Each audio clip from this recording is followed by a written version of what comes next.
नाम, जैसा कि हम जानते हैं, आईएफपीएच एक अंतर्राष्ट्रीय मानवतावादी संगठन है जो विश्व स्तर पर होम्योपैथी आंदोलन और कार्यकर्ता को बढ़ावा देता है ताकि सभी चिकित्सकों और सामान्य जनता को एक ही मंच पर लाया जा सके। मैं doctor Swapnil, international forum for promoting homeopathy द्वारा आयोजित इस 768वें दैनिक हिंदी वेबिनार श्रृंखला में आप सभी डॉक्टर्स का स्वागत करता हूं। आज का वेबिनार शुरू करने से पहले हम सभी 1 मिनट का मौन रखेंगे। धन्यवाद सभी का। हमारे आज के मेहमान और वक्ता हैं डॉक्टर राजेश यादव सर।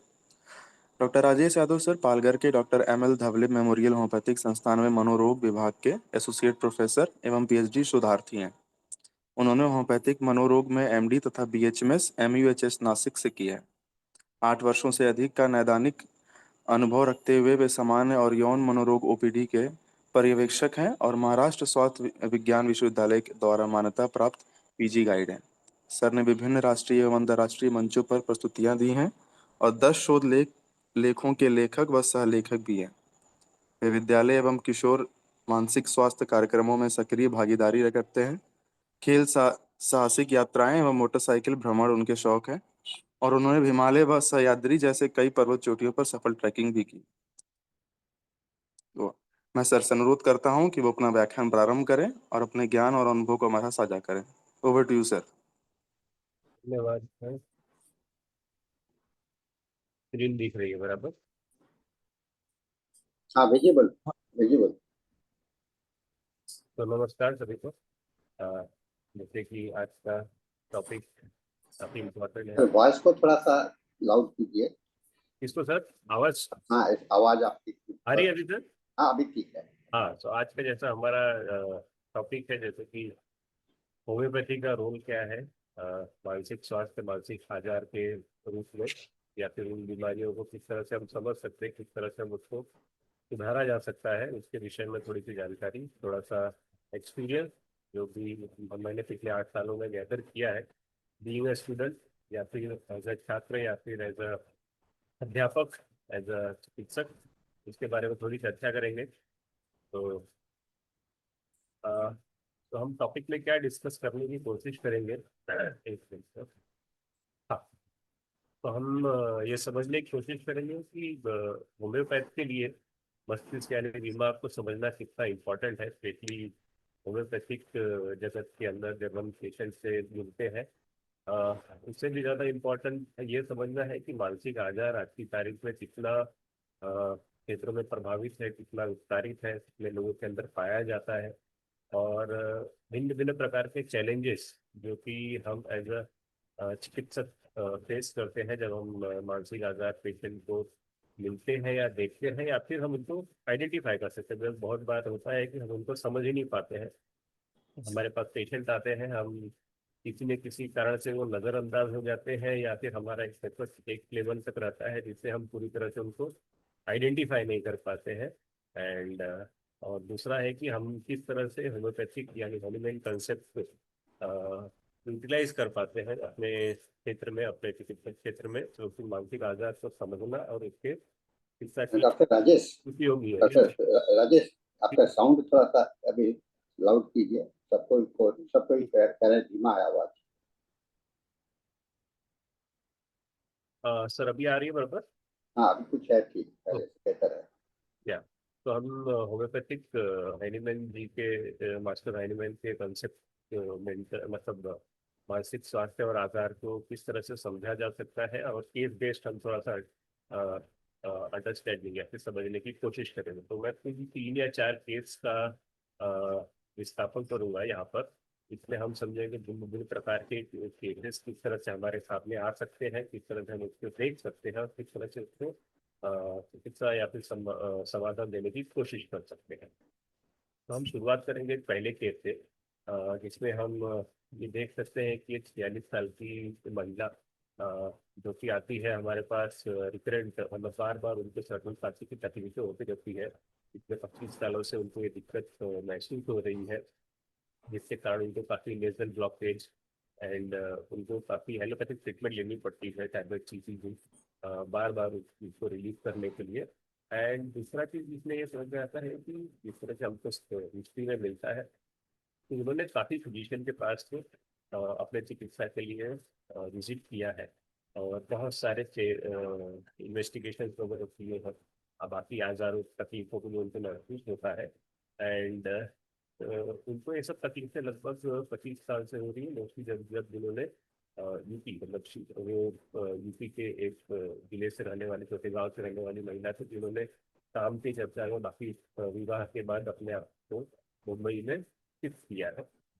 जैसे ही वो मुंबई में आती है, मुंबई से आती है, तो कुछ वक्त पहले इसके पास से सर्दी खांसी की तकलीफें शुरू होती है। तो साथ में क्या एक ऑब्जर्वेशन दिखता है, बिकॉज जब भी पेशेंट हमारे चैम्बर में आता है तो हम सामने से देखते हैं पेशेंट किस तरह से उनका व्यवहार कैसा है, उनका चाल चलन कैसा है। स्पेशली ऑब्जर्वेशन जो हम बोलते हैं, जो कि होम्योपैथी में काफी इंपॉर्टेंट मायने रखता है।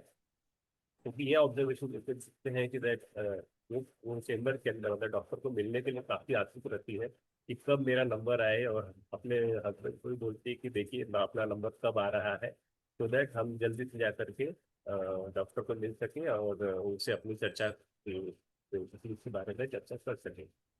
दूसरा चीज मिलता है कि जैसे ही वो चैम्बर के अंदर आती है, जैसे चैम्बर से बाहर जाती है, दोनों टाइम वापस डॉक्टरों का ऐसा नमस्कार करके जो जो हम बोलते हैं ना कि नमस्कार करके उनकी अटेंशिप किया जाता है, उनमें वापस करते थे।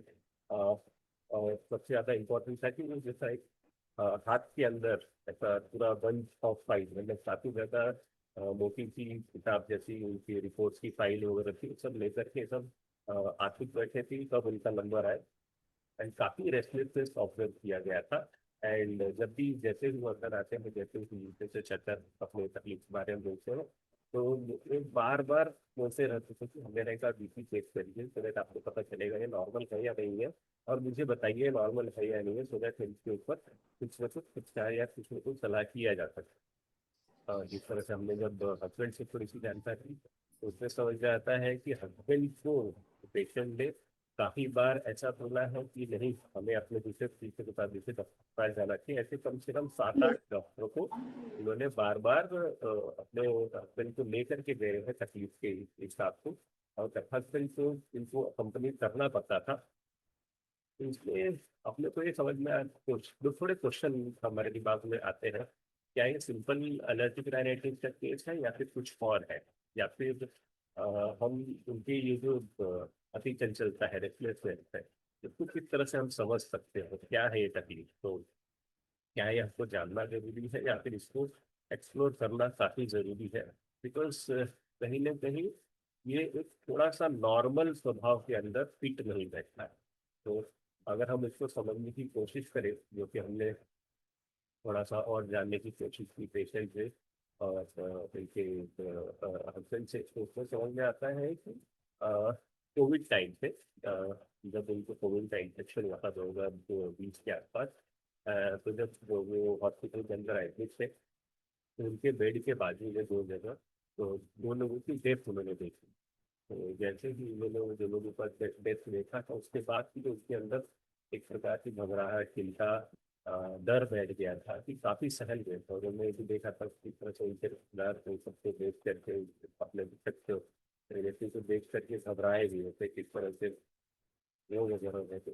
इस दिन से उनके अंदर काफी घबराहट, डर वगैरह इतना बढ़ गया। एंड उनको ऐसा लगने लगा कि इनको भी कहीं ना कहीं कुछ नहीं, बिकॉज इस टाइम पे उनको छाती में काफी धड़कन वगैरह महसूस करना, कहीं महसूस करना, और उनको लगने लगा कि कहीं ना कहीं उनमें भी किसी प्रकार का हृदय रिलेटेड आप बीमारी वगैरह कुछ न हो गई हो, या फिर शायद डेवलप कर सकते हैं।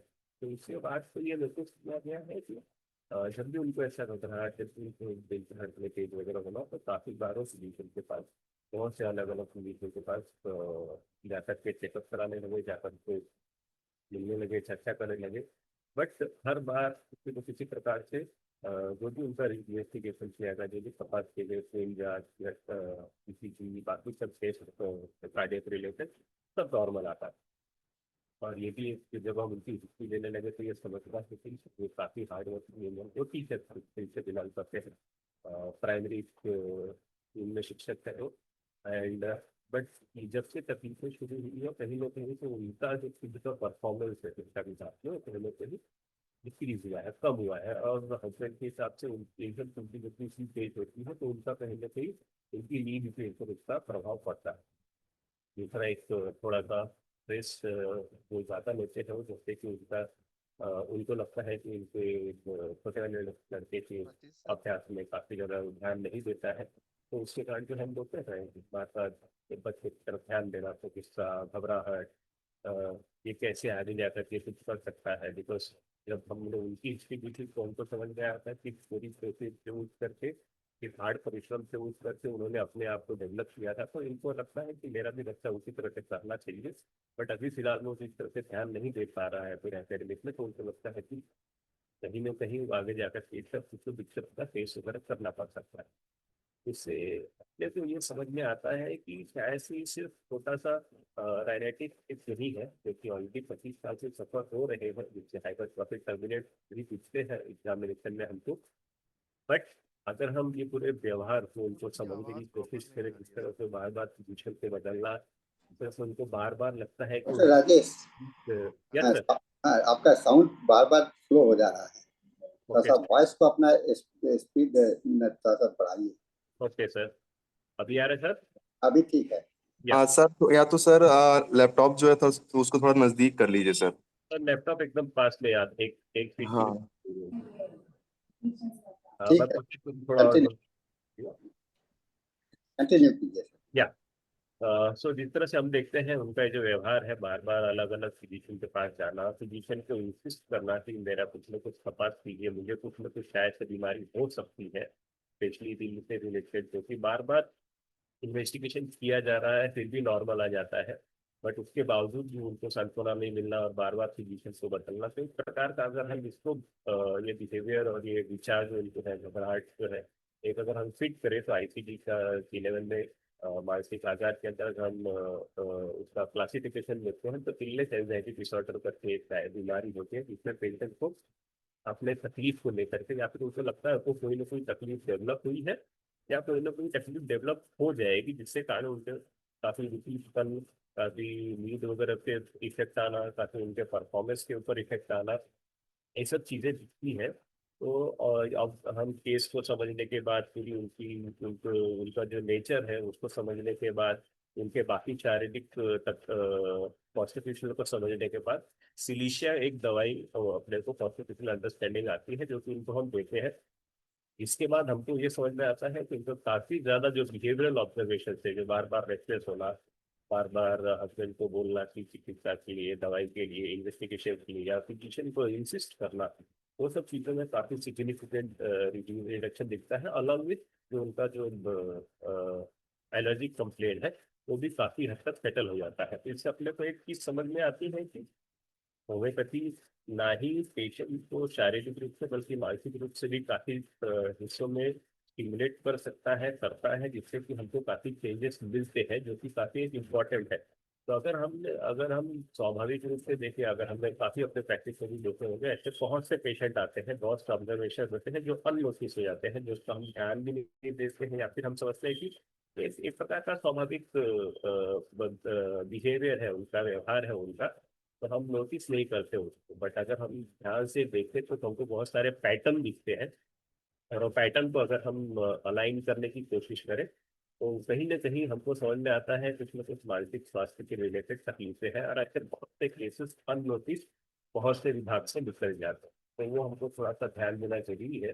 बिकॉज अगर हम समझें कि मानसिक स्वास्थ्य और उसका जो WHO बोलता है कि मानसिक स्वास्थ्य अपने काम को पूरी तरह से करना, अपनी एबिलिटी को पूरी तरह से कोप अप करना, बाकी स्ट्रेस वगैरह जो भी सांसारिक होते हैं उसके फ्री करना, और अपना एक प्रकार का रोल समाज के लिए, अपने खुद के लिए निभा पाना।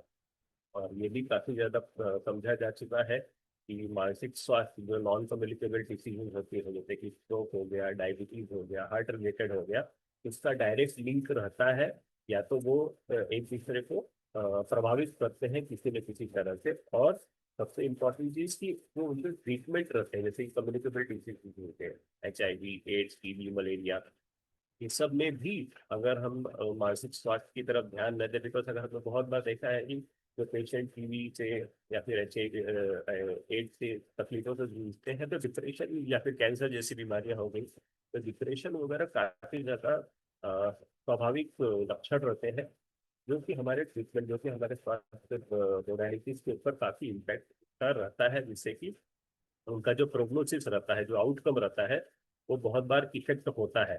और हमने बहुत बार देखा है कि ऐसे केसेस में सुसाइड के चांसेस या सुसाइड के विचार, सुसाइड के थॉट्स काफी ज्यादा प्रिडोमिनेंट रहते हैं। और अगर हम ये सब समझने की कोशिश करें तो ऑलरेडी हेलीमैन ने ये सब चीजें हमको ऑलरेडी बता करके रखी है, जैसे हेलीमैन ने बहुत से एपिसोड नंबर 210 से 230 के अंदर इसका काफी विस्तार से वर्णन भी किया है, जहाँ पे उन्होंने क्लियर कट बोला है कि there is no health without mental health. तो मानसिक स्वास्थ्य की तरफ ध्यान देना और उसको प्रेरित करना या उसकी तरफ प्रोत्साहित करना काफी ज्यादा इंपॉर्टेंट है। तो होम्योपैथ को ये समझना जरूरी है कि काफी ज्यादा मानसिक इलनेस जो भी है उसको क्लासिफिकेशन किस प्रकार के मानसिक आघात जो कि हम नॉर्मली हमारे प्रैक्टिस में देख सकते हैं। तो ये क्लासिफिकेशन है जिसमें अगर हम ध्यान से देखें तो बच्चों के अंदर या उनकी डेवलपमेंटल एज जो ग्रोथ की पीरियड होती है उसके अंदर भी काफी मानसिक आघात उसको है। फिर हमारे मन को लेकर के, घबराहट, डर को लेकर के, नशे की काफी बीमारियां रहती हैं। हमारे ब्रेन में काफी ज्यादा चेंजेस जो आते हैं न्यूरो साइकेट्रिक लेवल से, उससे रिलेटेड काफी मानसिक आघात डेवलप होते हैं। मेजर साइकेट्रिक इलनेस जैसे कि हम स्किज़ोफ्रेनिया बोलते हैं, साइकोटिक वाले पेशेंट जो बोलते हैं, बाइपोलर के पेशेंट जो बोलते हैं, ऐसे भी काफी ज्यादा बीमारियां हमें देखें। अगर हम बच्चों का विभाग में देखें तो जिस तरह से autism, learning disability, conduct disorder, ADHD, childhood related depression की तकलीफें, या फिर सेपरेशन की घबराहट जो बीमारियां होती है, ये ज्यादा काफी ज्यादा प्रोमिनेंट मिलती है बच्चों के अंदर। डिप्रेशन काफी आज की तारीख में मिलना शुरू हो गया, बिकॉज जो हमारा चाइल्ड साइकेट्रिक का विभाग है उसमें भी कई ज्यादा बच्चे डिप्रेशन, बिकॉज अगर हम यंग एज में 10 से 15 साल की उम्र में देखें तो डिप्रेशन के लक्षण काफी ज्यादा दिखते हैं आजकल की तारीख में बच्चों के अंदर। और अगर हम साइकेट्रिक बीमारियों को क्लासिफिकेशन करें तो दो प्रकार से क्लासिफिकेशन हो सकता है। एक होता है जो सामान्य मानसिक आजार है जो बहुत दिखते हैं और सादा इजीली आइडेंटिफाई किए जा सकते हैं। एक सीवियर तीव्र मात्रा वाला जो रहता है।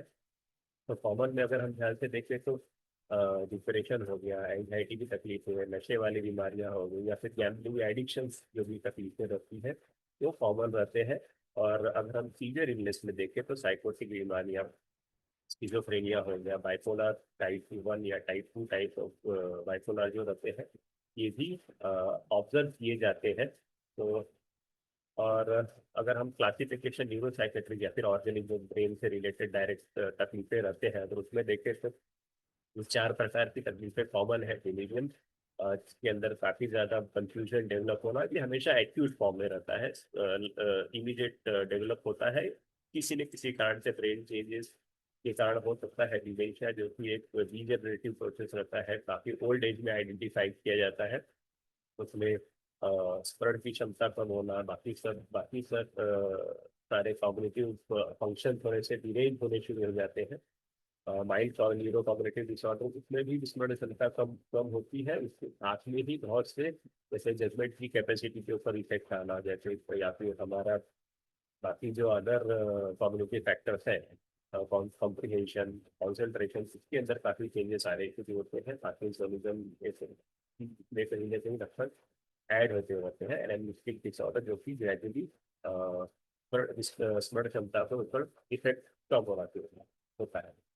तो अगर हम 2015 या 2016 जो कि भारत का पहला नेशनल मेंटल हेल्थ सर्वे हुआ था, इसके स्टैटिस्टिक के ऊपर ध्यान दें तो इसमें हमको दिखता है कि जैसे कि ये वाला हिस्सा दिखता है, तो मेजर मेंटल एंड बिहेवियर जो कि एडिक्शन वाला हिस्सा है, अगर हम आईसीडी का, बिकॉज उन्होंने आईसीडी 10 का क्लासिफिकेशन यूज किया था, तो आईसीडी 10 का जो मेजर क्लासिफिकेशन है F10 से F19 तक था, जो कि एडिक्शन रिलेटेड तकलीफों में ज्यादा क्लासिफिकेशन आता है। तो उसके अंदर टोबैको यूज सबसे ज्यादा मात्रा में पाया जाता है, उसके बाद अल्कोहल यूज सबसे ज्यादा मात्रा में पाया जाता है।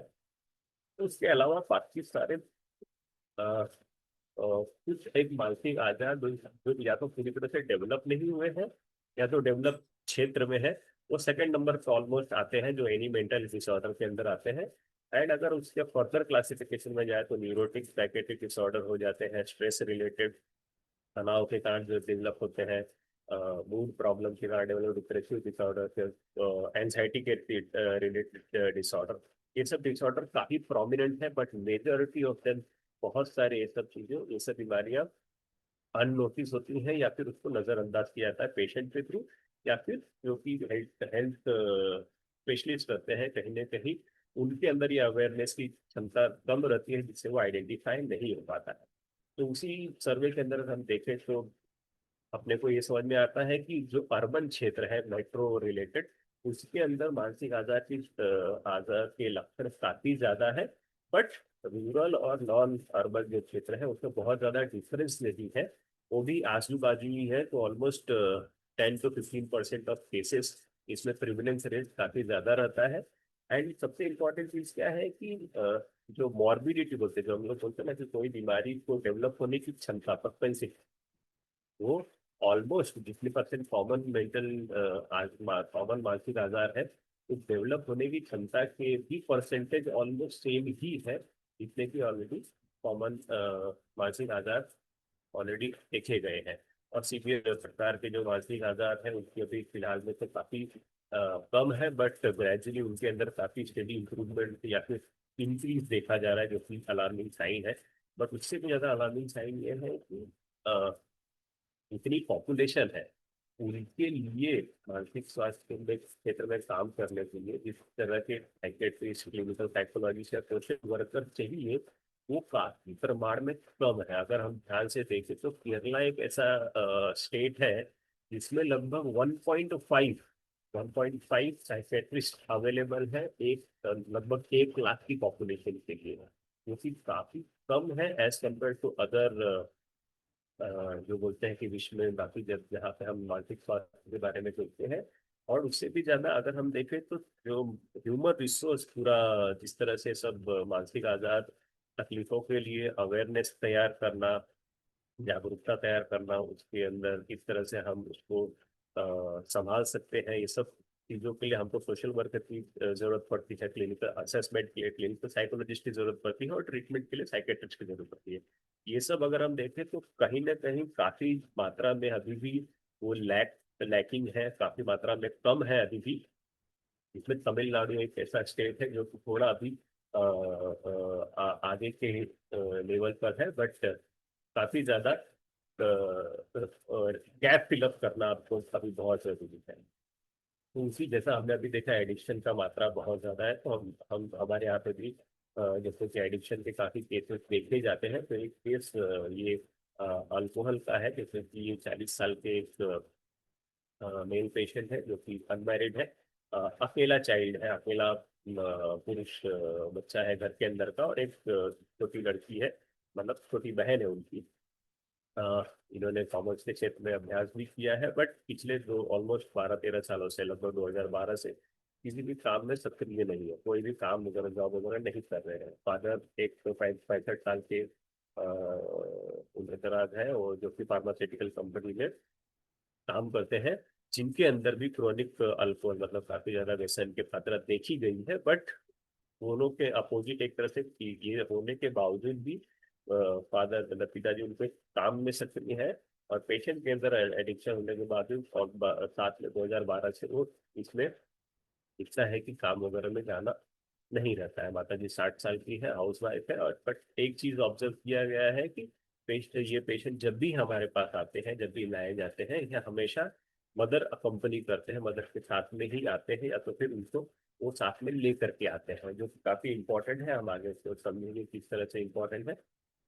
तो अगर हम देखें तो हिस्ट्री में कि पिछले काफी सालों से ऑलमोस्ट हमारे पास उन्होंने मतलब 2-2 डेढ़-डेढ़ महीने के अंतराल पे जो हम बोलते हैं ना कि इंटॉक्सिकेशन स्टेट या फिर विड्रॉल स्टेट, जो अल्कोहल छोड़ने के बाद या नशा छोड़ने के बाद डेवलप होता है, उसके लिए ऑलमोस्ट 20 बार वो हमारे पास एडमिट हो चुके हैं आईपीडी विभाग में, जिससे कि फैमिली के ऊपर भी काफी ज्यादा परेशानी झेलनी पड़ती है।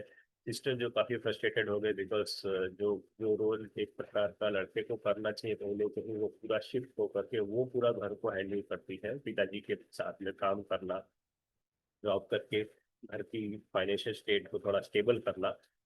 सबसे ज्यादा इम्पोर्टेंट चीज ये दिखता है कि पेशेंट जो मदर से काफी ज्यादा अटैच रहता है, जैसा हमने पिछले उसमें भी देखा कि वो उनके बगैर कहीं जाता भी नहीं, वो मदर भी उसको छोड़ती है एक प्रकार का। तो एक प्रकार का डिपेंडेंसी काफी चाइल्डहुड से देखा गया है। तो ये सब तकलीफों को देख करके टीम ने एक बार सिंकोनॉफिस एनालिस करके दवा सिलेक्ट की थी बिकॉज ऑफ टेंडेंसी रिकरेंसी जो भी थी उनकी, उसको समझ करके सिंकोना दिया गया था। उससे काफी प्रकार का इंप्रूवमेंट दिखा था, जिससे पेशेंट ने पूरे 1.5 साल तक ऑलमोस्ट अल्कोहल का पूरा सेवन बंद कर दिया था। कुछ भले काम लगातार नहीं कर रहे थे, पर अल्कोहल का सेवन पूरा 1.5 साल के लिए बंद हो गया था। बट वापस से 1.5 साल के बाद वो रिकरेंसी थोड़ी सी ऑब्जर्व होती है, और पेशेंट वापस से ये तकलीफ लेकर के हमारे पास आते हैं अचानक। ये अचानक से 4-5 दिन से उनको ये हेलुसिनेशन की तकलीफ हुआ, जहाँ पर उनको लगता है लोग इनके बारे में बात कर रहे हैं, काफी ज्यादा डरे सहमे हुए थे, जिससे हाथ पैर में कभी ठंडा, हाथ पैर ठंडा महसूस होना, बार बार लेसन की इच्छा महसूस होना, उनको चलने फिरने में काफी दिक्कत होने लगना, या बोल चाल में उनको काफी दिक्कत होने लगना, उनका स्लीप काफी डिस्टर्ब हो गया था। ये सब काफी, जब से उन्होंने अचानक से अल्कोहल किया और अचानक से छोड़ा, इसके बाद से तकलीफें शुरू हुई। ये सब शुरू हुआ बिकॉज उनको कुछ न कुछ एक प्रकार का अपनी सिस्टर के साथ फाइट हुआ था, जिससे उनको जो एंगर, गुस्सा डेवलप हुआ है। एंड गुस्से के बाद वो अल्कोहल लेना और अचानक छोड़ना, और हमको मोडालिटी के रूप में मिलती है कि ये सब तकलीफें सबसे ज्यादा होती है जब वो अकेले रहते हैं, या फिर डार्क जैसे ही अंधेरा हो जाता था तकलीफें उनकी बढ़ जाती थी। क्योंकि हमने आईपीडी में भी सेटअप में देखा, जैसे ही उनकी लाइट वगैरह बंद होती थी, उनके काफी बिहेवियर, उनके व्यवहारिक चेंजेस सबको काफी ज्यादा नोटिस किए जाते थे। तो ये सब चीजें समझने के बाद उनको काफी एक्टिव ट्रीटमेंट के लिए हमने एडमिट करके रखा हॉस्पिटल के अंदर। थोड़ा सा हमको उनको बांधना भी पड़ रहा था, बिकॉज जिस तरह से उनके अंदर हेलुसिनेशन के इफेक्ट आ रहे थे, रेफरेंसेस आ रहे थे, ये काफी ज्यादा खुद को तकलीफ देना या फिर रिलेटिव को तकलीफ देने के उनके लक्षण दिखाई दे रहे थे। तो ये रेफरेंस टोटलिटी बनाई गई थी एक्यूट के हिसाब से, जो कि हमको समझ में आती है, एंड इसके ऊपर से हेपेटाइज करते हैं। तो प्रोमिनेंट रेमेडी जैसे हम ध्यान में आता है आर्सेनिक, फास्फोरस, ट्रामोनियम, फॉल्सिटिला, ये सब आती है। एंड डिफरेंशिएशन करने के बाद मेरे को स्ट्रामोनियम ऐसे प्रोमिनेंट रेमेडी दवाई दिखती है, जिसमें कि अंधेरे से तकलीफ होना, भय की मात्रा ज्यादा होना, रेस्टलेसनेस काफी होना, अल्कोहल का इफेक्ट होना, ये सब लक्षण देख करके स्ट्रामोनियम एक्यूट दवाई में हमने दिया था, जिसका इफेक्ट आता है कि अपने को, हमने उनको 1 ml TDS में देना शुरू किया 2 दिन तक। एंड 2 दिन के अंदर ही नॉर्मली पूरे विड्रॉल के लक्षण चले गए। नॉर्मली क्या होता है, अगर आप पेशेंट जब भी विड्रॉल वाले आते हैं कोई भी नशे के, स्पेशली अल्कोहल, दारू को लेकर के, तो कम से कम 4 से 5 दिन लगते हैं उसे सिस्टम को पूरा उसको वॉश आउट करने से। उसके लक्षण लगभग 5, 6, 7 दिन तक जा सकते हैं, और डिपेंड करता है पेशेंट की सेंसिटिविटी कैसी है और उनकी टॉलरेंस कैपेसिटी कितनी है। तो इनमें विभिन्न प्रकार के लक्षण डेवलप होना, ऑब्जर्व करना, ये सब वेरिएशंस आते हैं। बट ये केस में क्या हुआ, 2 दिन के अंदर, 1.5 दिन के अंदर ही पूरी तरह से पेशेंट हमारे जो कॉन्शियसनेस में पूरा अवेयरनेस सिचुएशन को, सराउंडिंग को, जो कि उनके पहले बिल्कुल भी नहीं था, वो समझ में नहीं पा रहे थे तरह से बात करना, ठीक से बात करना, कहाँ पर है वो, तो ये सब पूरी तरह से गायब था उनके माइंड से, जो कि ग्रेजुअली 2 दिन के, 1.5 दिन के अंदर हमने गेन कर पाए। बट इससे हमको एक थोड़ा सा संदेश भी आता है कि ठीक है, ये तो आज की तारीख में एक्यूट सेटल हो गया, बट उससे उसका जो नशे की लत है वो सेटल हो गई है कि नहीं, ये क्वेश्चन हमारे दिमाग में काफी ज्यादा आता था। और मोस्ट इम्पोर्टेंट क्या होता था, ये जो आईपीडी सेटअप रहती है, इसमें जो हमारे रेसिडेंट डॉक्टर, एमडी के डॉक्टर जो रहते हैं, वो पेशेंट को मैनेज करते हैं। काफी दिन भर उनको 24 घंटे की ड्यूटी लगती है। तो जैसे ही वो पेशेंट को देखते हैं, उनसे वो एक प्रकार का फ्रस्ट्रेशन डेवलप जो होना उनके दिमाग के अंदर, वो काफी ज्यादा हमने प्रोमिनेंटली देखा कि उनसे अक्सर हम क्यों बार बार ये पेशेंट के लिए हमारी नींद खराब करें। हम रोज रात रात भर जाग करके ऑब्जर्वेशन करना, टोटालिटी बनाना, चर्चा करना, उसको दवाई करना, उसको ठीक करना, और वापस घर पे जाकर के कुछ न कुछ नशा करके एंड वापस हमारे पास एडमिशन के लिए आ जाता है। तो हम क्यों भी पेशेंट के ऊपर एक प्रकार से लेते ना कि डॉक्टर के अंदर जो पेशेंट के लिए हेय की भावना जिस टाइप हो जाती है कि नहीं, अब मुझे पेशेंट को देखना ही नहीं है, उसको मेरे को मदद करनी ही नहीं है। बट हमको हमारा जो प्रोफेशन है चाहता है कितना भी कुछ भी हो जाए, बिकॉज मानसिक आजार एक ऐसी तकलीफ है, स्पेशली जो एडिक्शन की प्रॉब्लम है, जो नशे की तरह बीमारियां है, इसमें काफी ज्यादा हमको बार बार बार बार बार बार वही चीज करनी पड़ती है। तो पेशेंट के अंदर या तो बायोलॉजिकल लेवल पे साइकोलॉजिकल लेवल पे तरह की जो डिपेंडेंसी डेवलप होती है तकलीफों या फिर नशे को लेकर के, उसको ओवरकम करना, उसको निकालने में काफी एफर्ट लगता है। तो जब हमने टीम को वापस से समझाया एंड बोला कि नहीं, हमको वापस से काम करना है, केस को दूसरे तरीके से देखने की कोशिश करनी चाहिए, जो कि हम पिछले काफी सालों से कर रहे हैं, बट कहीं ना कहीं कुछ चीजों में हम लैक हो रहे हैं। तो वापस से छेवों को तैयार किया, छेवों ने वापस से मिलजुल के जो टीम में बॉन्ड होता है, डेवलप होता है, वापस से केस को समझने की कोशिश की। तो ये केस एक्सप्लोरेशन में अपने को थोड़ा सा ये डाटा आता है, यहाँ पे तो समझता है कि अकेला लड़का, जहाँ पे फादर काफी स्ट्रिक्ट थे, जो कि पनिशमेंट वगैरह भी काफी देते, तो छोटी छोटी मिस्टेक्स थे, जिससे कि पेशेंट के अंदर एक प्रकार का भय और उनसे दूरी ये हमेशा के लिए बन गई। इस प्रकार जो हमने पहले हिस्ट्री में देखा कि हमेशा मदर के साथ, मतलब माता के साथ अकम्पनी करते थे, इसका एक बेसिक रीजन था कि किस तरह से स्ट्रिक्ट नेचर जो फादर का था, उससे उनके लिए काफी ज्यादा भय और उनसे हमेशा दूरी बना करके रखना। एंड ग्रेजुअली वो भय इतना हो गया है कि जैसे उनको कि अंधेरे का डर लगना, अकेले रहने का डर लगना, क्योंकि हमेशा उनको तकलीफ देता था। एंड अगर उनको किसी भी प्रकार का कोई भी चीज अपने पिताजी से करवाना है, या कुछ सलाह लेना है, पैसे लेने हैं, या कुछ भी करवाना है, तो डायरेक्टली आज तक, मतलब 40 साल की उम्र हो गई, फिर भी आज तक वो डायरेक्टली बात नहीं कर पाते थे। तो बस अपने माता जी के वाया वाया उनसे कम्युनिकेट करते थे। पिताजी के अंदर भी एडिक्शन था, जो कि उन्होंने ऑब्जर्व किया था, जिसका इफेक्ट क्या होता था, घर के अंदर फाइट होती थी, माता जी को मारना वगैरह होता था, जिससे उनके अंदर काफी एक प्रकार का डर लगेगा कि मेरी माता को कुछ न हो जाए। तो वो भी एक उनको काफी अनसेटल करता था। एंड ग्रेजुअली जो बोलते हैं ना कि इनके अंदर एक ट्रेड डेवलप हो गया, एक प्रकार का नेचर डेवलप हो गया कि चीजों को अवॉइड करना, या तो फिर उसको, जैसे कि उनको भी विचलित करने वाली चीजें आती हैं, तो या तो उसको डील नहीं कर पाते थे, और उसको भाग जाने की कोशिश करते थे। उसका इफेक्ट क्या होता था, उनके एकेडमिक्स के ऊपर काफी उनका परिणाम पड़ता था, उसका परफॉर्मेंस काफी कम होता रहता था, इनसिक्योरिटी उनकी काफी बढ़ गई। पब्लिक स्पीकिंग कभी कर ही नहीं पाते थे, बिकॉज उनको लगता था कि लोग मुझे जज कर पाएंगे, या उनको एम्बेरस फील हो गया, तो मुझे डर लगता था। एंड कभी कभार जब किसी न किसी छोटे जो स्कूल में प्रोजेक्ट वगैरह मिलते थे, तो अगर टीचर ने अप्रिशिएट कर लिया, तो वो सबसे उनका हैप्पी मोमेंट था, बिकॉज कोई आज तक उनके जो एक प्रकार का अप्रिशिएट नहीं कर पाता था। तो कभी अगर किसी शिक्षक ने कर दिया, तो उनको काफी खुशी महसूस होती थी। बट क्या होगा, जैसे जैसे उनकी उम्र बढ़ती गई, कुछ ना कुछ स्ट्रेस आते रहे जीवन में, बट उस स्ट्रेस को है, जैसा हमने देखा कि एस्केपिज्म, भागना काफी ज्यादा प्रोमिनेंट लक्षण उनके अंदर दिखाई देता। तो वो डील करने की बजाय नशे का एक प्रकार का इस्तेमाल करना, जिससे उनको मोमेंट्री सेटिस्फेक्शन मिलता था, जो कि फादर का बिहेवियर ऑलमोस्ट सिमिलर था, वो उसे इफेक्ट होता था। एंड उससे क्या होता था, बार बार जब 2012 से पहले जो भी छोटे मोटे काम करते थे, वो काम के अंदर भी नशे के कारण काफी ज्यादा एब्सेंटी होना, एक दो बार तो रोड के ऊपर नशे की लत में हालत में मिले भी थे। और सबसे पेनफुल जो एक्सपीरियंस उनका था, तो उनका प्रेम का एक प्रसंग था, जो कि जो किसी न किसी कारण से आगे नहीं चल पाया। इसके बाद से उनका नशे का लत और ज्यादा बढ़ गया था। तो उसको अपने को अगर हम ध्यान से देखें, तो ये समझना चाहिए काफी सेंसिटिव इंसान है, जो कि ट्रिगर हो जाते हैं किसी न किसी कमेंट से, जो कि अवॉइड करने की कोशिश करते हैं बार बार।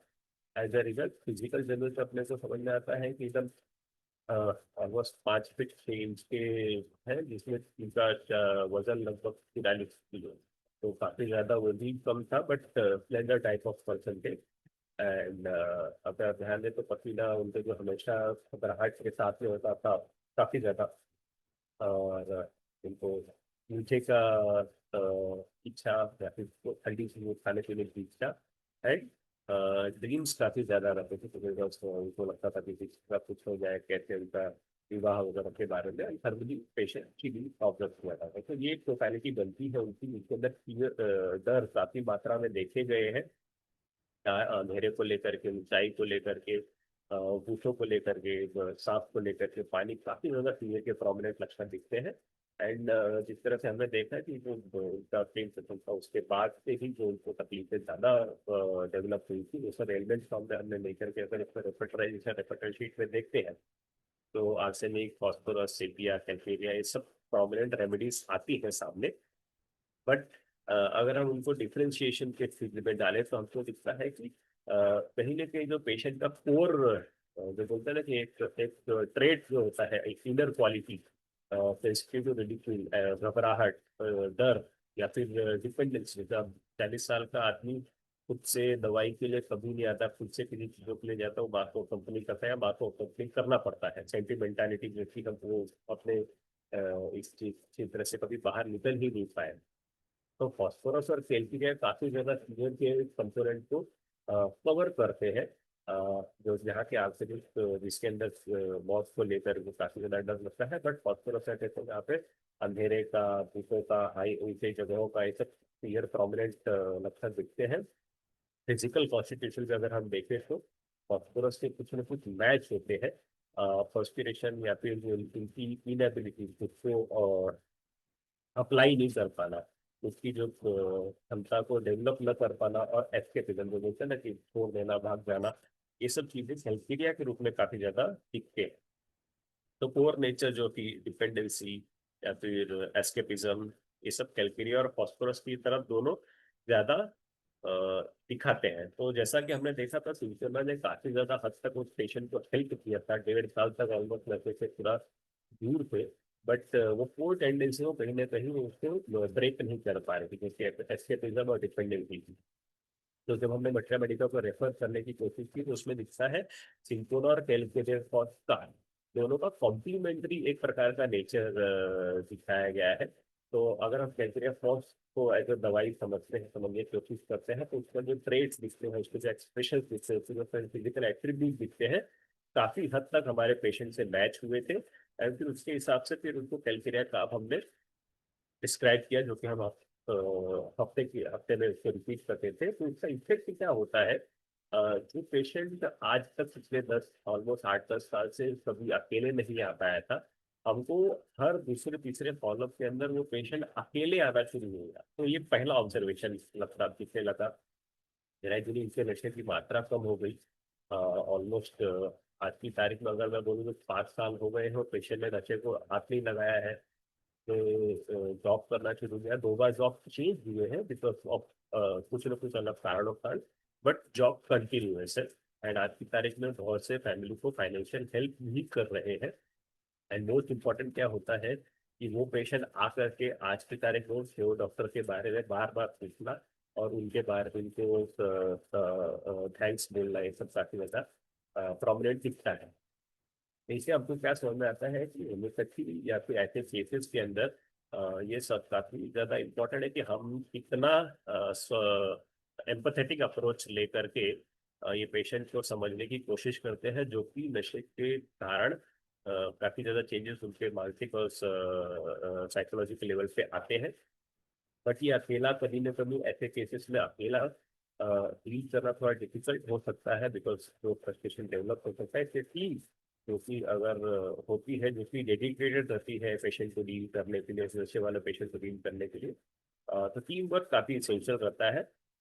एंड ये सभी तभी हो सकता है जब होम्योपैथी के पूरे जो पेशेंट सेंट्रिक एटीट्यूड डेवलप करने का, जो हनीमैन ने भी काफी हमको गाइडलाइन दी है अमेरिकन के अंदर, उसको अप्लाई करें कंपैशनेट कंपैशन के रूप में, सद्भावना के रूप में, तब जाकर के कहीं ना कहीं काफी इफेक्टिव उसका रोल दिखता है। एंड सबसे इम्पोर्टेंट है कि ये सब केसेस को मैनेज करने के लिए दोनों प्रकार के विभाग, ओपीडी और IPD, in patient and out patient विभाग रहने जरूरी है, तभी जाकर के काफी हद तक ये केसेस में मैनेजमेंट करना इजी पड़ सकता है। तो उसी प्रकार का एक और तीसरा केस है जिसमें हम देखते हैं कि ये 67 साल के उम्र दराज आदमी आते हैं, जो कि पिछले काफी सालों से, 16-17 सालों से लगभग लगातार घुटनों की तकलीफें लेकर के दवाइयाँ लेते हैं। सो उनका मेन प्रॉब्लम जो था, घुटनों की तकलीफें में दर्द होना, जैसे ऑस्टियोआर्थराइटिस डेवलप हो गई थी धीरे धीरे। बट उसके साथ में ही काफी ज्यादा डिप्रेस फील होना, समाज से दूर होना, किसी से मेल जोल न करना, और कुछ एक सुसाइडल अटेम्प्ट जो उन्होंने पास्ट में 3 या 4 बार उन्होंने कोशिश की थी, जो कि रिलेटिव्स ने उनको रोक दिया था किसी न किसी तरीके से। एंड ग्रेजुअली उनके अंदर ये भी दिखने लगा कि किस तरह से वो अल्कोहल का कंजम्पशन ऑलमोस्ट एक एक क्वार्टर डेली का लेना लेते रहते थे। तो उसमें ये सब समझा, हिस्ट्री में समझता है कि ये सब तकलीफें तब से शुरू हुई जब से उनका एक लड़का किसी एक जो कि 17-18 साल का था, मेडिकल कॉम्प्लिकेशन के कारण मेडिकल ट्रीटमेंट जो अवेलेबल नहीं थी उनके क्षेत्र में, उनको कहीं और रेफर किया गया था, बट वो रेफर करने के दौरान उसकी देहांत होती है। उसके बाद से क्योंकि इंसान काफी हार्ड वर्किंग इंसान है, बचपन से ही काफी ज्यादा मेहनत किया हुआ इंसान है। उन्होंने अपने खुद की खेती संभालना अकेला, ये भी एक प्रकार के अकेले रहते घर में पिताजी के, तो उसको संभालना एंड खेती को काफी डेवलप करना, खेती के अंदर जो भी मजदूर काम करते थे उनकी काफी देख रेख करना। बट ये सब कब हो गया ग्रेजुअली आफ्टर सन की डेथ के बाद। और उसके बाद जो एक प्रोमिनेंट लक्षण दिखते थे कि हर रोज शाम को जब भी वो या तो बाहर होते हैं तो कोई भी टाइम फिक्स करके आने का घर के अंदर शांति से एक घर का कोई भी कोने में बैठ जाते थे, सामने लड़के की तस्वीर रखते थे और उस पे अपना अल्कोहल उसके सामने पीते थे। ये काफी प्रॉमिनेंट फीचर थे। एंड 2-3 बार जो उन्होंने समुद्र के अंदर जाकर के खुद को डुबाने की कोशिश की, जिसको रिलेटिव ने उनको अवॉइड किया, बचा लिया। तो ये सब समझने के बाद हमको जब पेशेंट का पूरा विस्तारित समझने के बाद, उनकी पूरी हिस्ट्री लेने के बाद समझ में आता है कि लेटरल रेजर दवाई काफी ज्यादा उनको हेल्प करती है, जिसके अंदर से उनकी कुछ सुसाइड के लक्षण, सबसे पहला काम क्या हुआ, जो सुसाइड के लक्षण थे वो ग्रेजुअली पूरी तरह से बंद हो गए। तो पिछले 5 साल में आज तक कभी ना ही रिलेटिव ना ही पेशेंट ने बताया कि उनमें जो ख्याल आते हैं, ग्रेजुअली धीरे धीरे उनके जो डिप्रेस मूड जो रहते थे वो उसमें सुधार शुरू हो गए थे। तो एक प्रकार का जो उन्होंने जीवन जीने की जो जैसे ना कि क्षमता या फिर इच्छा वो जो खो दी थी, वो ग्रेजुअली इंक्रीज हो गई। उनको फिर क्या, अब बोलते हैं कि जो मैं अपने बच्चे के लिए करना चाहता था, अब मेरे पास जो फार्म में वर्कर थे, उनको बच्चे को मैं हेल्प करने की कोशिश करूंगा, जितना मेरी तरफ से मेरे फाइनेंशियल क्षमता है उसको मैं उनको मदद करने की कोशिश करूंगा। और इससे हमको ये भी समझ में आता है कि ग्रेजुअली जो एक प्रकार का डिप्रेसिव इनेबिलिटी पेशेंट के अंदर डेवलप हुई थी, वो ग्रेजुअली धीरे धीरे रिड्यूस होकर के पेशेंट अपने पैरों में वापस खड़ा होता है। क्योंकि हम एथोरिज्म अगर 225 को रिलेट करना चाहे, जहाँ पे कॉन्स्टेंट इमोशनल डिस्टर्बेंसेस का कुछ न कुछ लक्षणें डेवलप होती है, और उसका हमारे शरीर के ऊपर भी इफेक्ट पड़ना, जैसे पेशेंट के अंदर भी देखते हैं ग्रेजुअली। बिकॉज अगर हम उनका एग्जामिन करते हैं तो इन्वेस्टिगेशन में बहुत कुछ मेजर चेंजेस नहीं दिखते हैं जो कि एज रिलेटेड होते हैं, बट जो लक्षण थे उनके काफी ज्यादा जो परेशान करने वाले थे वो काफी ज्यादा मात्रा में तीव्र थे। तो कंपैशन ऑफ या वापस से कि जैसे इंटरदराज पेशेंट के अंदर आप लोग किस तरह से उनको, उनकी भावनाओं को समझना, उनको गाइडलाइन करना, उनको किस तरह से हम सलाह दे सकते हैं, ये पूरा हमारा जो बोलते हैं ना कि रोल होम्योपैथी का जीरियाट्रिक केसेस में काफी ज्यादा मददगार है। बिकॉज अगर हम देखें तो जीरियाट्रिक सेंटर में जीरियाट्रिक एज की ज्यादा प्रॉमिनेंटली अभी आज की तारीख में समाज में बढ़ती जा रही है, उनके काफी ज्यादा साइकोलॉजिकल डिस्टर्बेंसेस में मानसिक आजार भी हमको नजर में आ रहे हैं। एक चौथा केस, आखिरी केस हम दूसरा समझने की कोशिश करें, बिकॉज देखिए दूसरा एंगल देता है, जिसमें एक 53 साल के आदमी आते हैं। जैसा फर्स्ट केस में हमने देखा वो लेडी कैसा बंच ऑफ फाइल्स लेके आती है, वैसे ये भी आते हैं, बाहर बैठे रहते हैं एक पूरी किताब जैसी अपने पूरे रिपोर्ट लेकर के, और काफी ज्यादा हलचल भी देखी जाती है उनके हाथ पैरों में। इनको किसी ने हमको रेफर किया था हमारे साइकेट्रिक विभाग में कि आप यहाँ पे जाकर के दिखाइए अपना ट्रीटमेंट के हिसाब से, बिकॉज उनको किसी ने ओसीडी डायग्नोस किया हुआ था। उसके साथ में उनको इरेक्टाइल डिस्फंक्शन की तकलीफ, नींद ना आना, डायबिटीज भी डेवलप हो गया, हाइपरटेंशन भी डेवलप हो गया था, कॉन्स्टिपेशन की लगातार शिकायत उनको पिछले काफी ज्यादा 15-20 सालों से चल रही थी। उसकी दवाइयाँ भी ले रहे थे, और मोस्ट इम्पोर्टेंट था कि वो दवाइयाँ खुद से भी दवाइयाँ लेते थे। और वो खुद से, जैसे कि वो भी एक यूपी के गांव के रहने वाले जो मुंबई में शिफ्ट हुए हैं काम के लिए, तो खुद से ही बहुत सारी दवाइयों का सेवन करना होम्योपैथी का, जो किताबें पढ़ करके, और बिना किसी एनालिसिस की कभी भी कोई भी दवाई सुबह उठ ली ये ले लिया, दोपहर को उठ के लिए ये ले लिया, वो काफी सेवन कर रहे थे। केस में अपने को समझता है काफी ज्यादा हार्ड वर्किंग है, जैसे मुंबई आने के बाद अपने परिवार को चलाने के लिए, घर बनाने के लिए काफी ज्यादा एफर्ट लिया उन्होंने, बट काफी ज्यादा सेंसिटिव एंड जो बोलते हैं उत्तेजना उनके अंदर काफी ज्यादा हाई कर जाती थी, जिससे फ्रिक्वेंट मास्टरबेशन वगैरह भी बहुत नोटिस किया गया। जो उन्होंने पूरा विस्तार समझाया किस तरह से बचपन से किस तरह से विवाह के बाद भी उस चीज में इंडल्ज होते रहते थे। एंड बट कुछ वर्ष पहले जैसे एक सुपरवाइजर थे उनकी कंपनी में, उन्होंने बाकी वर्कर के सामने उनको काफी ज्यादा जोर से चिल्लाया था एक छोटी सी गलती के कारण, जिससे उनको काफी ज्यादा बोलते हैं कि घृणा, अपने लिए घृणा और बॉस के लिए एक प्रकार के गुस्सा जो डेवलप होता है वो भी आया था। बट उससे वो या दोनों भावनाओं को व्यक्त नहीं कर पाए थे। उसके कारण तो उनके अंदर एक प्रकार का एक विचार डेवलप होता है कि मैं ये छोटी सी मिस्टेक कैसे कर सकता हूँ इतने सालों का काम करने के बाद भी। जो कि मैं काफी ट्रेन हो गया हूँ, मैं लोगों को सिखा भी रहा हूँ, तो मेरे से मिस्टेक कैसे हो सकती है। उसके बाद से जो भावना डेवलप हुई, जो विचार डेवलप हुए, उसके बाद से उनके अंदर काफी ज्यादा चेंजेस आए, जो कि ओसीडी के रूप में डेवलप है, जहाँ वो बार बार चीजों को देखना कि बराबर है या नहीं है। घर के अंदर लॉक को बार बार चेक करना कि लॉक बराबर हुआ है कि नहीं। कम से कम 4 से 5 बार लॉक को चेक करते थे घर से निकलते हुए, घर वापस आने के बाद भी ये लॉक हुआ है कि नहीं हुआ है। तो काफी ज्यादा अ, घबराहट उनके मन में रहती थी। एंड हमेशा स्ट्रेस में रहते थे कि, और उससे जैसा हमने डिस्कस किया है कि उससे सेल्फ मेडिकेशन वगैरह भी डेवलप हो गया था। और मोस्ट इम्पोर्टेंटली ग्रेजुअली 4 से 5 साल के अंदर उनको डायबिटीज डेवलप होता है, उनको ब्लड प्रेशर डेवलप होता है। एक बार उनको अंजाइना अटैक भी आकर के गया है, जिसके कारण वो बाईपास की सर्जरी 5 साल पहले करके रहते हैं।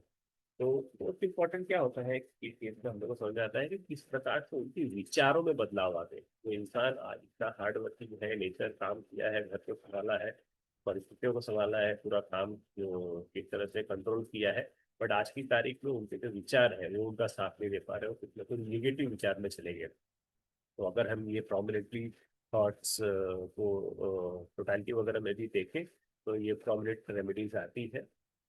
इसके बाद अगर हम देखें तो टोटलिटी में एक समझने की कोशिश करते हैं, जो कि हाईली सेंसिटिव इंसान है, इसका इफेक्ट अपने को माइंड एंड बॉडी लेवल पे ये सब चीजों पे दिखता है, जहाँ पे कंपल्शन काफी ज्यादा बात है। कंपल्सन जो ओसीडी का एक हिस्सा है।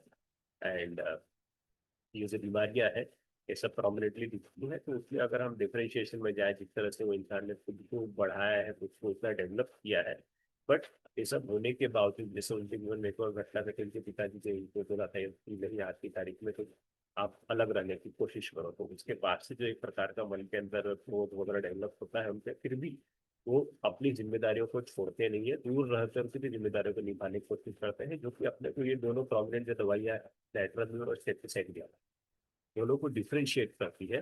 जैसे कि नैट्रमब्यूर भी अकेले रह सकता है, स्टेपिसेग्रिया भी अकेले रह सकता है, बट नैट्रमब्यूर अगर हम ध्यान दें तो वो अकेले रह सकता है ब्रीदिंग वगैरह के कारण में, और पूरी तरह से जो बोलते हैं ना कट ऑफ कर देना, वो हो जाता है। स्टेपिसेग्रिया दूर रहता है बट वो कट ऑफ के लक्षण नहीं आते हैं, जो कि हम केस में देखने को मिलते हैं। तो ये प्रोमिनेंट डिफरेंशिएशन करके अगर हम देखें, और जो प्रकार का एक प्रकार का जो मॉडिफिकेशन स्टेट उनके अंदर डेवलप होता है, वो भी अगर हम ध्यान में दें, तो स्टेपिस area as a prominent family case के अंदर काफी ज्यादा आती है। तो जो कि हमने उनको 1 m वीकली के हिसाब से, हफ्ते में उनको रिपीट करने के हिसाब से शुरू करते हैं।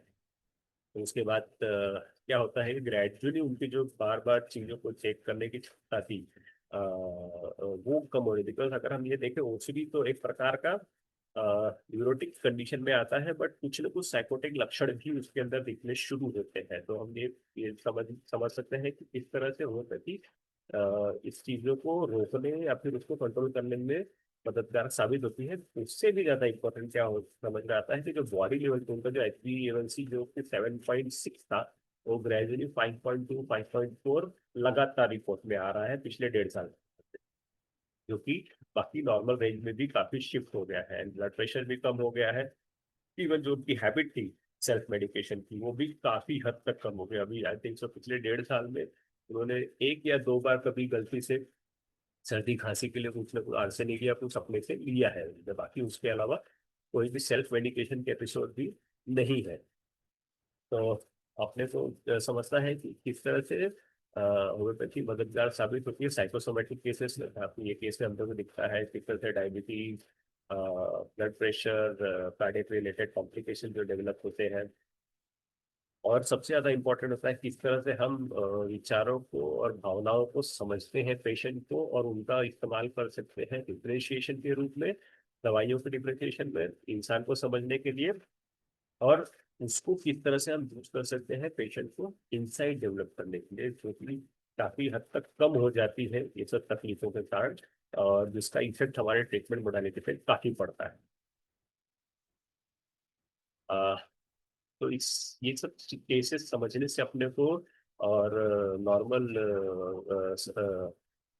मानसिक क्षेत्र आजाद के क्षेत्र में अगर हम ध्यान दें, तो बहुत से चैलेंजेस जो अपने को फेस करने पड़ते हैं जब हम मानसिक आजाद को डील करने की कोशिश करते हैं। सबसे बड़ा चैलेंज है कि सोशल स्टिग्मा, मतलब जो एक प्रकार का तालीफ है कि ये पागल इंसान है। पागल इंसान को कैसे देखा जा सकता है, या समाज की तरह से देखता है, ये सबसे बड़ा चैलेंज है। या फिर लोग उसको एक्सेप्ट करने को तैयार नहीं कि नहीं, मेरे को कुछ ना कुछ मानसिक तकलीफ हो सकती है, और मैं जाकर के उसके लिए दवा लेती हूँ। सर बुखार आया तो जाकर के बुखार के लिए दवा ले लेंगे, लेकिन अगर डिप्रेस फील होता है, घबराहट फील होता है, शायद उसके लिए ले जाएंगे, क्योंकि उनको लगता है कि कोई ना कोई समाज मेरे ऊपर हंसने लगेगा, कुछ ना कुछ कमेंट पास करेगा।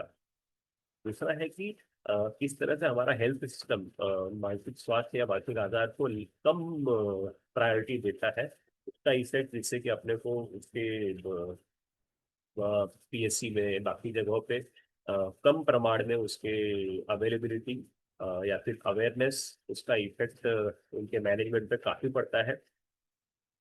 जैसा कि लोगों के, जैसे हमने चर्चा की थी शुरू में, इस प्रकार से लिमिटेड अवेयरनेस फिजिशियन के अंदर रहता है कि ऐसे केसेस की सब मानसिक तकलीफों से गुजर रहे हैं या फिर हो सकते हैं, वो उनके अंदर अवेयरनेस नहीं रहती तो आइडेंटिफाई भी नहीं हो पाते हैं।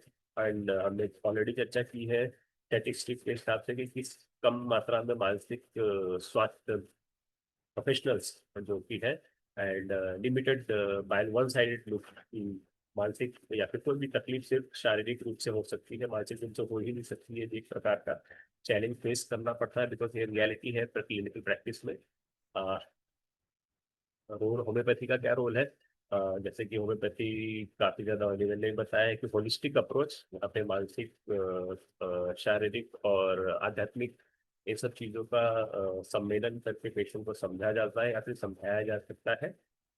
कॉस्ट इफेक्टिव, इजीली एडमिनिस्ट्रेबल, आसानी से पेशेंट को दिया जा सकता है, इसका कोई उनको दुष्परिणाम नहीं होता है। और सबसे इम्पोर्टेंट चीज की इंडिविजुअलिस्टिक अप्रोच, एक इंसान अलग इकलौता, उसको समझ करके उसको दवाई देने की कोशिश की जाती है, ना कि सबको एक प्रकार से ही समझा जाए और एक प्रकार की ही दवाइयाँ दी जाती है। तो अ, जैसा कि डॉक्टर कुमार नवले सर ने 2021 में एक आर्टिकल लिखा था, उन्होंने बताया कि होम्योपैथी को मेंटल हेल्थ, मानसिक स्वास्थ्य के क्षेत्र में किस किस लेवल पे हम काम कर सकते हैं, या फिर क्या क्या हमारी कैपेसिटी डेवलप कर सकते हैं। जैसे कि स्कूल क्षेत्र में मानसिक स्वास्थ्य को लेकर के किस तरह से अवेयरनेस, मैनेजमेंट, प्रोग्नोस्टिक किया जा सकता है। कॉलेज क्षेत्र में एडोलेसेंस जो बोलते हैं हम लोग, बच्चों के अंदर किस प्रकार का अवेयरनेस क्रिएट करके उनके अंदर मानसिक स्वास्थ्य को या फिर बीमारियों को जल्दी आइडेंटिफाई करके प्रिवेंट कर किया जा सकता है। सुसाइड प्रिवेंशन के लिए काफी ज्यादा टेलीसाइकेट्री का रोल है इसमें, कि पेशेंट को समझाना या फिर उनको ट्रीटमेंट के हिसाब से मैनेजमेंट करना काफी ज्यादा रोल है। स्ट्रेस मैनेजमेंट कॉर्पोरेट जगत में, स्कूल क्षेत्र में, किसी भी जगह पर, जैसे कि इवन हेल्थ प्रोफेशन में भी स्ट्रेस मैनेजमेंट का काफी ज्यादा रोल है। एंड होम्योपैथ का काफी ज्यादा इम्पोर्टेंट अवेयरनेस पैदा कर सकते हैं, बीमारियों को समझना, उसको इवेल्युएट करना। Curative role mental health services के अंदर, जैसे district mental health, national mental health जो सर्विसेज होते हैं, उसमें भी कहीं ना कहीं हम हमारा रोल अदा कर सकते हैं और करते भी हैं, डायरेक्टली या इनडायरेक्टली। आज की तारीख में most important substance related problem, उसको हम डील करना आसानी से कर सकते हैं, जो कि पेशेंट हमारे पास आते रहते हैं। तो अगर हम doctor M L Dhawale homoeopathic institute के वेंचर के बारे में ध्यान दें, तो उसमें ये दिखाया जाता है, ये दो आर्टिकल काफी पब्लिश हुए थे इंटरनेशनल फोरम पे, लिंक्स में।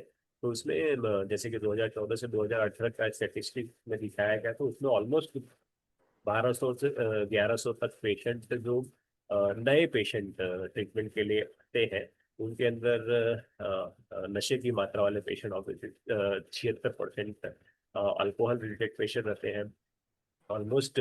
उसके बाद जो कन्वर्जन डिसऑर्डर क्या रहता है, जिसमें पेशेंट के अंदर एक प्रकार का जो पैरालिसिस के लक्षण दिखते हैं, बट वो एक्चुअली पैरालिसिस नहीं होता है।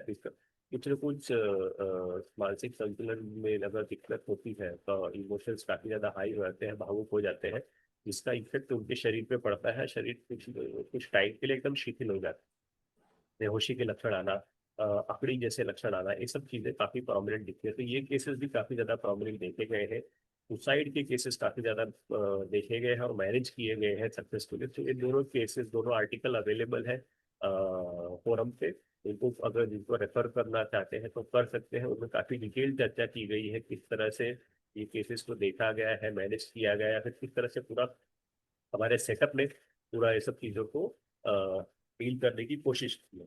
फिर स्कूल क्षेत्र में मेंटल हेल्थ अवेयरनेस बच्चों के अंदर पैदा करना, टीचर्स के अंदर अवेयरनेस पैदा करना, जल्दी से जल्दी काफ़ी केसेस में आइडेंटिफाई करना। जैसे सब बच्चों के अंदर स्क्रीन भी की गई है अलग अलग प्रकार की बीमारियों को लेकर के, लर्निंग रिलेटेड लेकर के, कॉग्निटिव तकलीफों को लेकर के, घबराहट को लेकर के, बाकी सब चीज़ों को लेकर के स्क्रीनिंग की गई है। उसके अंदर काफ़ी ज़्यादा लक्षण मिले हैं और उनको फिर ट्रीटमेंट के हिसाब से भी अप्रोच किया गया है काफ़ी ज़्यादा केसेस में।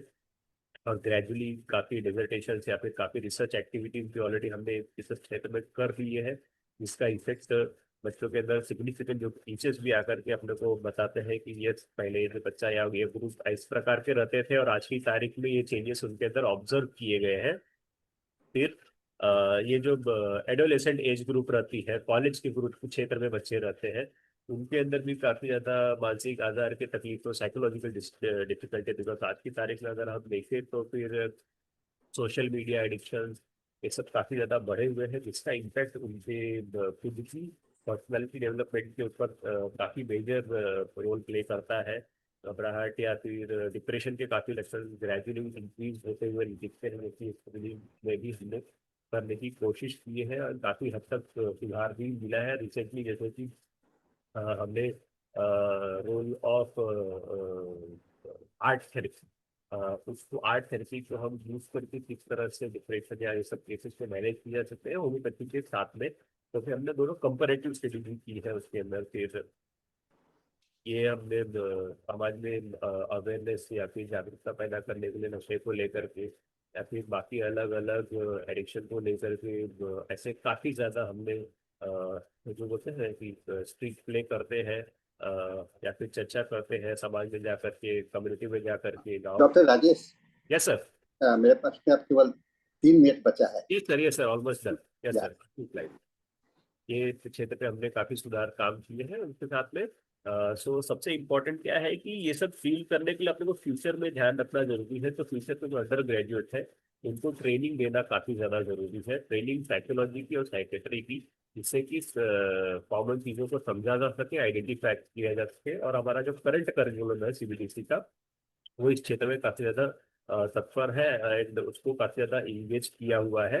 तो एंड सोशल मीडिया का इस्तेमाल करके हम अवेयरनेस वगैरह काफी पैदा कर सकते हैं, जो कि हमारे हेरिमेटिव गाइडलाइन में काफी फिट होता है, जो कि होलिस्टिक, कंपैशनेट और बीमारियों को समझना, किस तरह से उसको आइडेंटिफाई कर सकते हैं, मैनेज कर सकते हैं।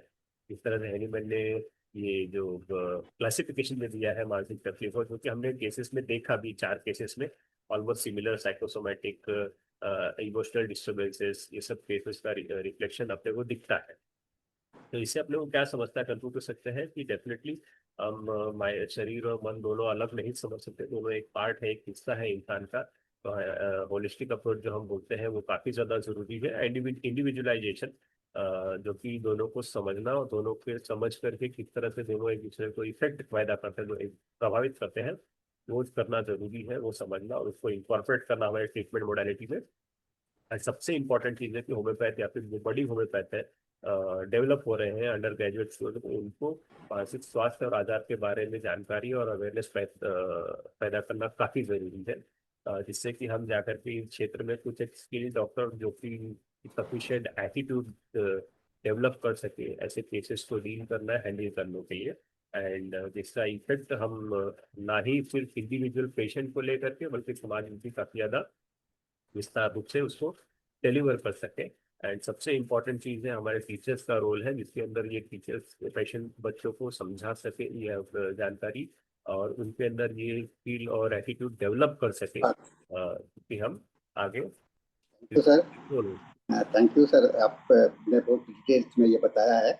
और हम लोग सभी को जानते हैं कि एमएलडी ट्रस्ट जो मुंबई में है डॉक्टर दावले साहब के, वह इंडिया में आज लीडिंग और मैं कहूँगा कि सबसे ऑथेंटिक और ये सेंटर है। मैं भी यहाँ पर काफ़ी भाग लिया हूँ। तो क्योंकि अब हमारे पास में समय नहीं है, हम लोग आगे नहीं बढ़ सकते हैं, मैं राजेश यादव जी को धन्यवाद देता हूँ। आप इस सेशन में आए और हम लोग को पुनः एक बार आइए और इसी तरह से मार्गदर्शन करते रहिए, क्योंकि आज के समय में साइकेट्रिक डिजॉर्डर्स का जितना बढ़िया एक्सप्लेनेशन एमएलडी ट्रस्ट कर सकता है, शायद इंडिया में कोई भी नहीं कर सकता है। तो आपका बार बार स्वागत होगा इस फोरम पर। आप लोग आते रहिए। और इसके साथ में आज का सेशन हमारा समाप्त होता है। और now the session is handed over to doctor Manoj for the English session. You will start